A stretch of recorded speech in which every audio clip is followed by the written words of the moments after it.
Talofa Samoa mapumai e fe au manga ruenga o le nei astu o fa malo le onu sai fa malo le tau anta o maia tu fa tasi o tatou loto e ala o tatou tapo inga le nei afiafi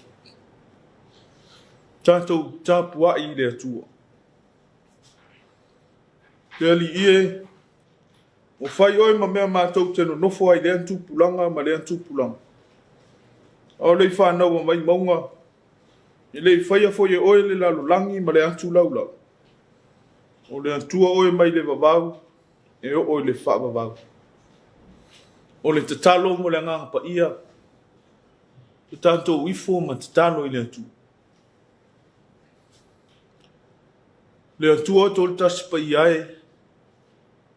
Le tua le tamā, le alo, ma le ngang pa ia. O le tua pa ia la o fio, o le tua o le fi le mu. O mātou atu i la o fio, ma le loto e tasi, ma le manatu e tasi. Se o mātou sula lo walofa, ma lo wanga le lei a Samoa. Ai pa ngā lava lea lea li ie. E la ngona ina pēa lo mātou māti tiva wha le nganga i oulu. O mātou muai wala awa i lava i la o fio se e a fio mai. A fio mai ai ala i lo nganga pa ia. Tautolua ina la mātou tāpua inga o whaya ni. Na ia i uai mea uma i le whasitsili ina o lo lava vi inga. O no Yesu ke riso wala tuai la mātou tata. Amen. O le whaitau ina o le tuspa ia. Tusi filfilia mo i tātou le nei Afiafi. Tusai ma le whasi nonga le tusi whaitau aso. Mau mai le tusi a Paulo i a Filipi. Lona mta upo e wha. O lona whai upo e walu. Te i wha ngata mai le whai upo e iwa. Filipi lona mta upo e wha. Whaitau mai le whai upo e walu. Te i wha ngata le whai upo e iwa. Whafonga mai a o fionga pa ia no tātou utua. Le au soe, o le toe upu le nei, o mea uma ua moni, o mea uma ua tau le leia, o mea uma ua tonu, o mea uma ua mamā, o mea uma ua mātango o fie, ma mea uma ua longo le leia. A whai fo yo se isi a mio le lei, po se tasi mea e li ia. Nio tau mana tu natu ia lava mea. O mea foi wa o ai o tau, ma o tau talia, ma o tau whanongo iai.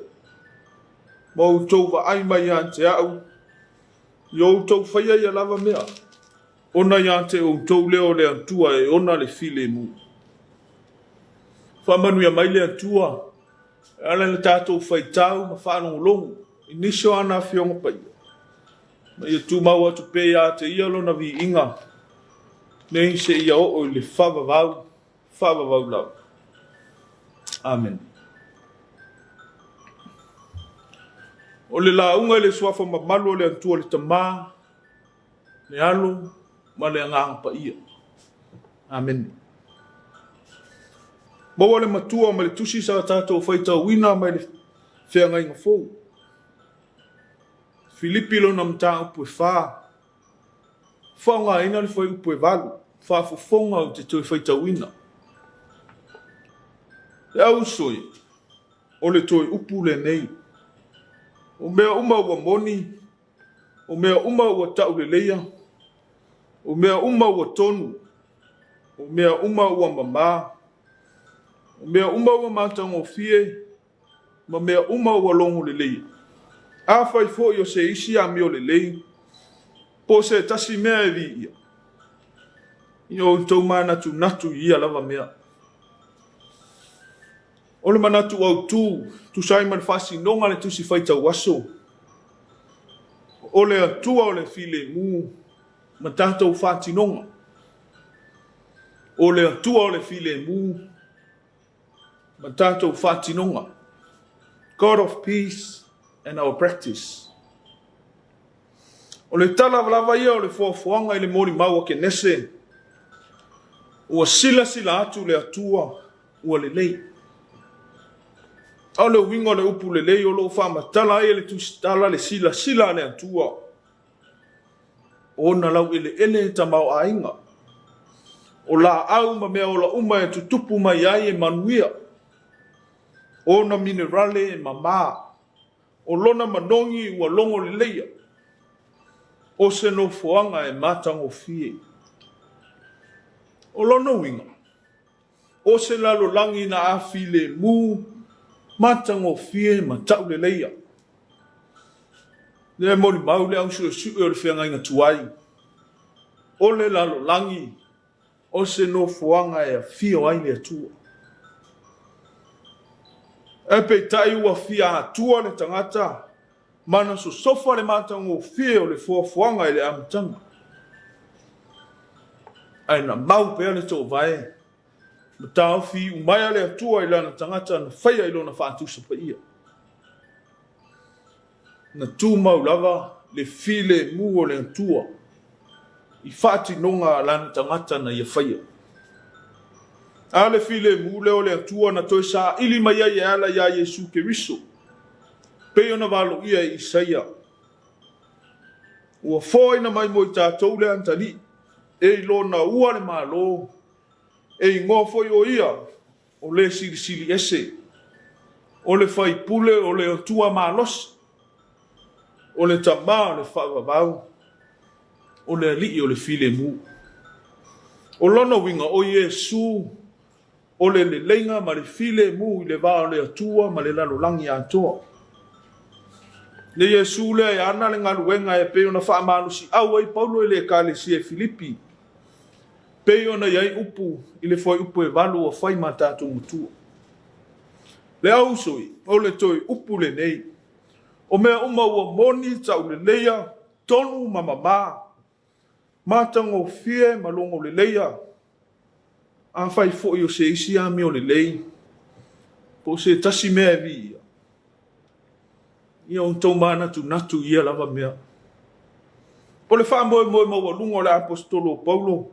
Ia mana tu natu le kalesia i mea e moni ma tau le leia. Mana tu natu i mea e tonu ma mama. Mana tu natu i mea e matango fie ma longo le leia. A toa ma le ami o le lei. Ma mea e vi ia. Ona maua lea o le file mu. O le nei file mu. E sili mea o malava e manatu iai. A wae mai le atua. O le file mu fo i e leo ina ai o tātou loto. Leo ina leo lo whamatala i ngana e leni. O se ngai o inga po se whatinonga. E whaia e fita e leo ina ma pui ai se a ai. E o se whaia e le fili mana au. E whapena fo i ona leo ina e le file mu o le atua. Whaalongona ma mawhauwhaunga o se tangata. E whesoani i taimi e whaalongo ina ai le popole ma le atua tu vale. Ono ni whawhita au li onga o le ulanga. E whai mai Paulo. Awa nei popole o tou se mea e tasi. Ta ia whai loa atu o tou ma nao i mea umai le atua i le tatalo. Ma le whaatonga. A toa ma le whawhitai. Le fati nonga leo lo fina ngalo ai le tala le lei mo Samoa malana whainga malo. Tau ai na ia whai loa i le atua o tātou manao uma e ana i le tatalo. O lau tatalo ma lau tatalo e ho atu ai le file mua le atua i turu inga uma le lalolangi. E tafe atu ai le file mua le atua i to tonu a inga. Tafe atu ai to tonu o whare whainga ruenga. O nuu mawhi o anga taitasi. E mai se to tonu o lana i ka alisia. E whai meile manatu au tu o le ni aso. O le file mu o le atua. Ma tātou whātinonga. Sa mo ai malau mai mo whaafonga mai le nei Afiafi. O le whi au fo i leo le tala le lei mo i tātou uma. O le atua o le file mu. Ma tātou whātinonga. O lona winga. E tatau na o whaatasi le file mu o le atua ma tātou whātinonga. O le atua lava ia malona file mu. E tū mau e le li liu e o lava e le whaavavau. O le fisiki. O maua e se file mu i a tātou whātinonga. O maua e se file mu i lau tua lalo ma lau tua lalo. O tātou whātinonga siri lava. O le tatalo ma le whātau anau I le atua. Mō Samoa ma le lalolangi atua. O mea sa tutupu lo tātou mālo. O mea o tutupu ma mea o le tutupu. O le whaalinga o maia o le file mu o le atua mō Samoa. Pe ona yele manatu ao o le tusi whaitau wasu. Le kalesia whaapotuputonga ke Missionary Samoa. O le whaalinga o le file mu. Le whaalinga foi leo le mātanga o fie ma le file mu o le atua sai le amatanga o le fuafuanga. Pe mai ua sila atu le atua ua le lei. Le file mu foi o le atua e ala ia Yesu Keriso. Ua maua e le tangata le mafutanga mawhanawhana ma le atua. Awa olo na maliu. Walona toi so I fua manu malo ma le oti ma le tunga mau. Mawailo tātou wala I malo. A whai tātou te tari tonu ma whātua tua ma le wha maoni ati. Ia I le atua peo le file mu, le vi inga, le wha manu ma le whanetau.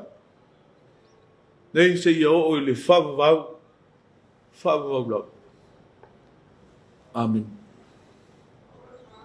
Tātou pese I le atua, I le pese o saungia.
O tātou sanga, talo le whaafitai, whātou senga, ma tui nātu o tātou manao I le atu.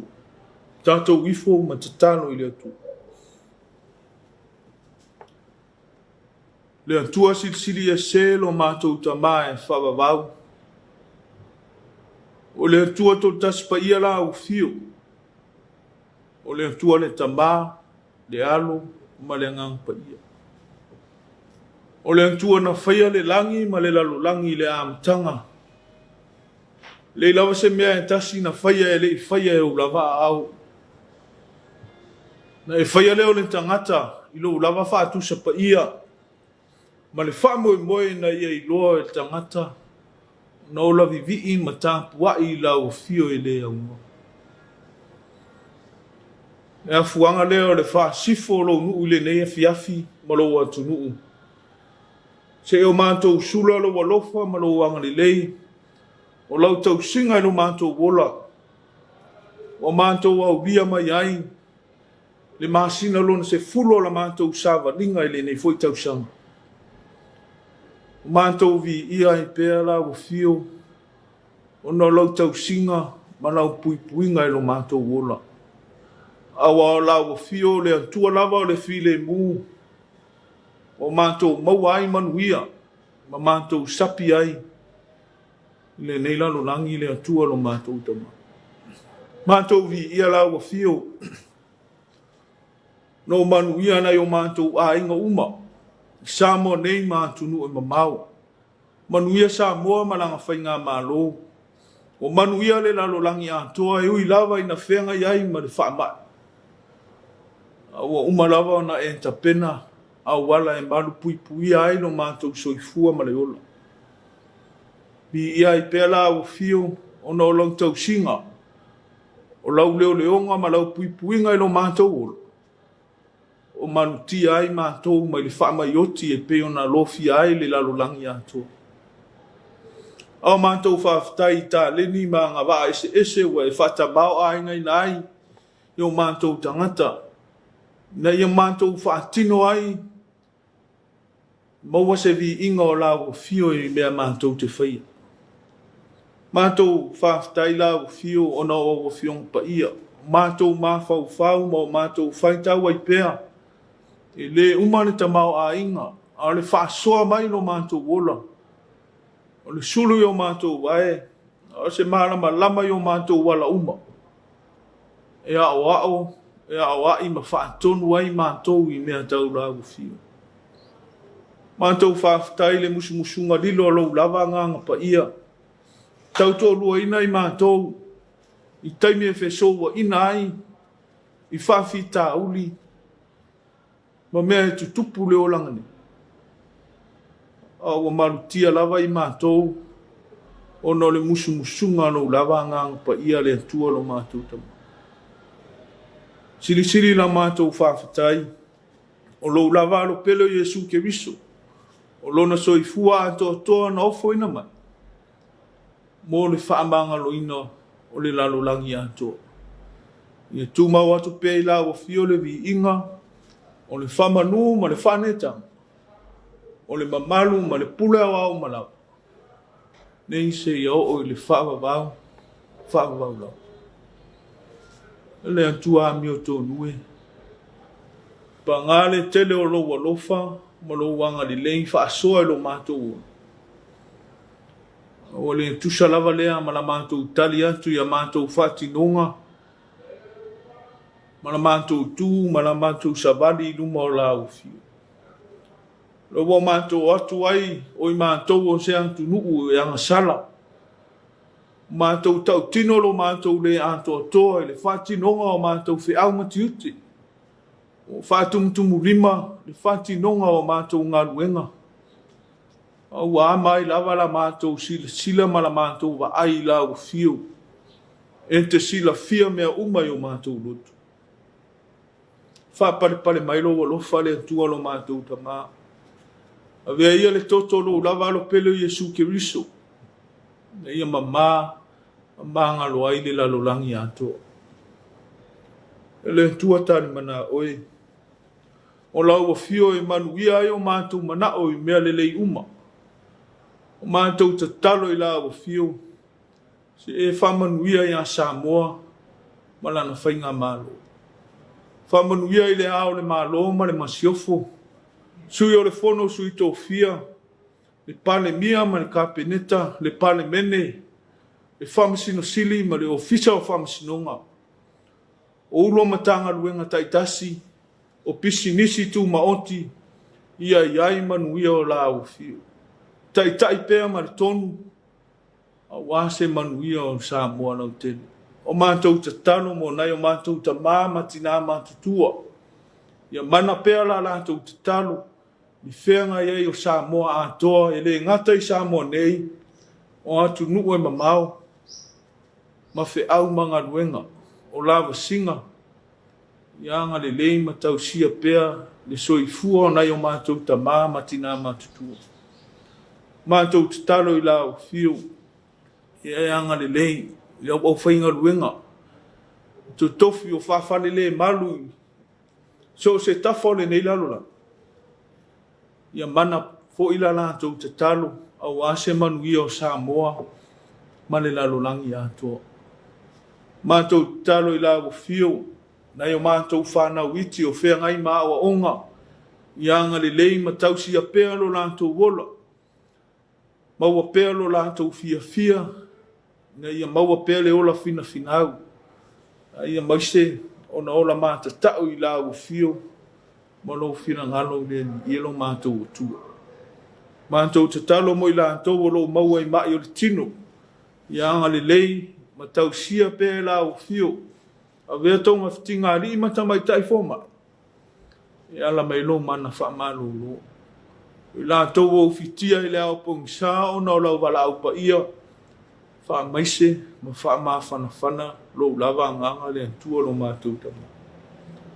O mātou te talo ia le ali ie. Wha tasi man te talo le leo ai le loto le tangata lavai. Mātou wofo ina atu ina ia whaia i pea lo lava fina ngalo. Aua lava lo mātou whatau anau. Ao le manuia ma le file mua lau o fio le atua lo mātou tama. Le lofa sitili eso Yesu ke riso lo mātou wali i ma lo mātou whao. I le male maftanga whai pea ma lau lava a fio a nganga pa ia. Tu mau mai o mātou runga. Runga lau fuafuanga ma le lalolangi ato. Nei se ia o le whavavau lau. Amen.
Employment opportunity.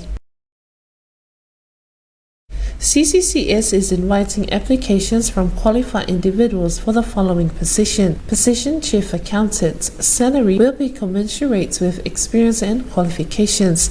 Type contract is for 3 years renewable. Location CCCS Central Office, Tamalingi. Closing date 4 p.m. Monday 31st October 2022.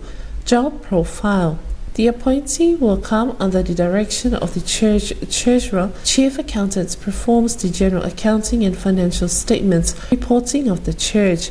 He or she ensures that the church produces timely, accurate accounting data and financial reports, as well as complies with CCCS policy, public accounting standards, and government status.